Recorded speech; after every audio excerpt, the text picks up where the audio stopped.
महत्त्वाची बातमी, राज्यातील शेतकऱ्यांच्या खात्यात उद्या 4,000 रुपये जमा होणार आहेत। पीएम किसान सन्मान आणि नमो शेतकरी महासन्मान निधीचे हे पैसे जमा होतील। पंतप्रधान मोदींच्या हस्ते उद्या वाशिममधील कार्यक्रमातून रक्कम वितरित करण्यात येईल।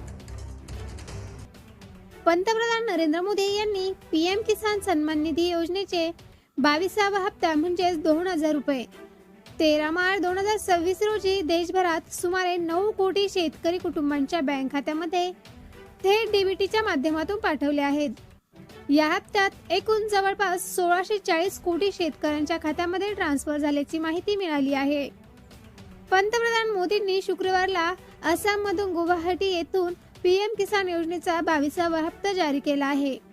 लाखो शेतकऱ्यांच्या खात्यात पीएम किसान योजनेच्या अंतर्गत पैसे ट्रान्सफर केले जातात, ज्यामुळे छोटे आणि सीमांत शेतकरी यांना फायदा होतो। शेतकऱ्यांना हे जाणून घ्यायचं असेल की त्यांचं नाव पीएम किसानच्या अधिकृत यादीमध्ये आहे की नाही, हे मी तुम्हाला सांगत आहे।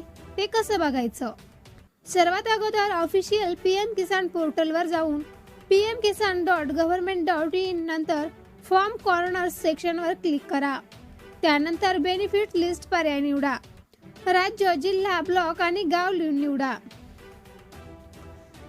राज्य, जिल्हा, ब्लॉक आणि गाव निवडा। त्यानंतर गेट रिपोर्ट वर क्लिक करा। स्क्रीनवर तुमच्या